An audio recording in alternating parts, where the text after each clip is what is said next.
first black president in the United States of America was not Barack Obama. It was Bill Clinton, in some people's eyes.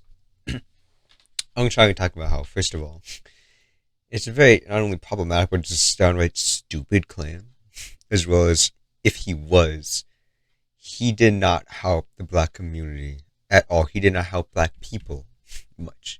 If anything, he made it much worse. First of all, this came from a 1998 quote from Toni Morrison. He wrote a comment for the New Yorker saying, and I quote, "White skin notwithstanding, this is our first black president.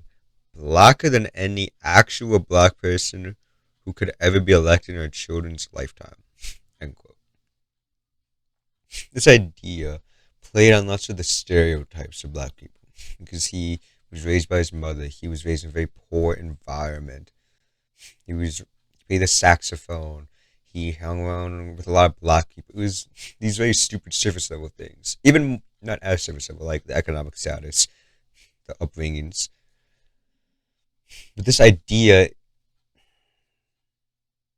it kind of misses the mark on what it really means to be a person of color in America. It's not just these things that happen to you because of it. It's the way you're treated because of it.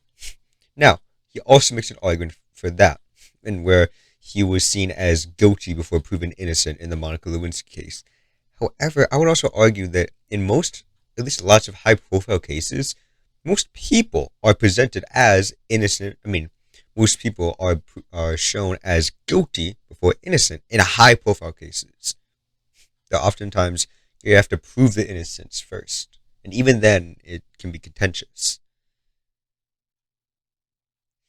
So while you could say that in a way he did fit up to the marks of what it is to be a black man, he really didn't. He still had white skin. He still had white facial features. He still was a white man, so he's going to be treated very differently. He's going to live very differently from a true black man. While race is fully a social construct in America, we shouldn't be making these very naive claims of, oh, this white man is the blackest white man. It's like with Eminem, kind of saying that he's like essentially black, but he's just white. First of all, just why? Why say these things? What good does it do? And it does come off as kind of strange. This idea of you're white but can be essentially black. It's almost like an old version of saying, "Hey, he gets the pass." It's basically that. It's saying, "Hey, this white guy, he can say the word."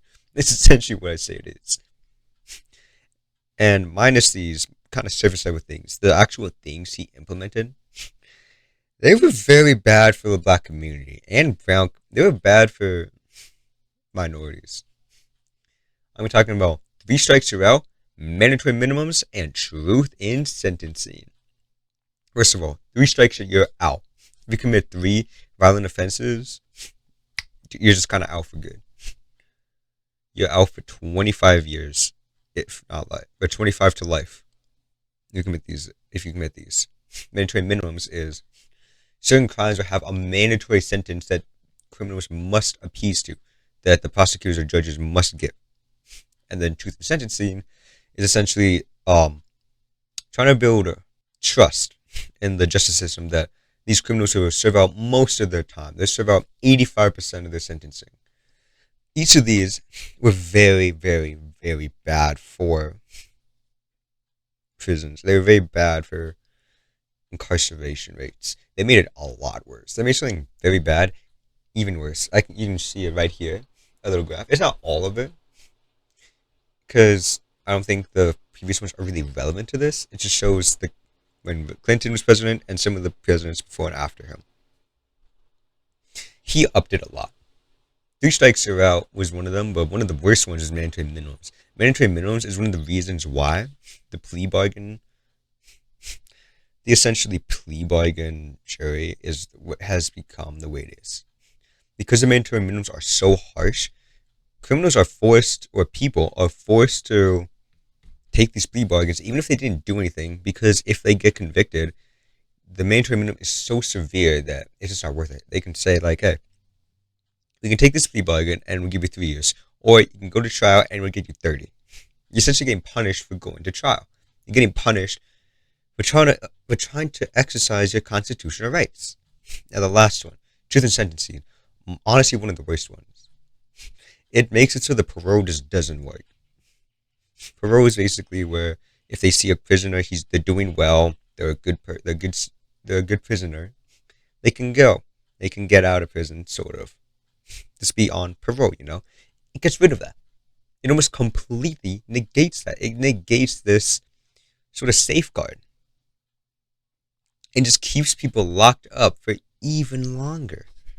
Each and every single one of these, especially all those in the 1994 crime bill, just made things significantly worse. Now he did come out and apologize for it, kind of.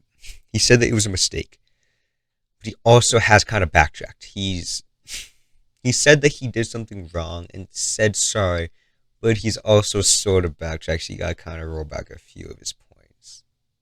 Now, whether or not you believe he is the first black president, that's up for debate. You cannot deny that Bill Clinton did irreparable damage to the black community, and not only the lives of the people who live there, but disenfranchise them for the rest of their life, and for the children and communities of these people who were sent away and never seen again. Most people like to bottleneck people and they're saying, oh, if you're not considered, then you're a Democrat, and look how bad these Democratic presidents are. I am neither. I do not associate with either party.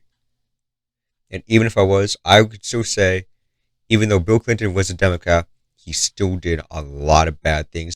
Just because you're a part of one political side doesn't mean that you are now absolved of any wrongdoing. It doesn't mean you're now absolved of any potential to be a bad president. He might not have been a bad president in full. I don't know enough about him to say. But I know for a fact that these acts he did were overwhelmingly awful and bad for the country and for the people in it and for the people who he's supposed to be a pseudo member of. If he is really the first black president, then the first black president hurt black people more than almost any other president in the United States of America.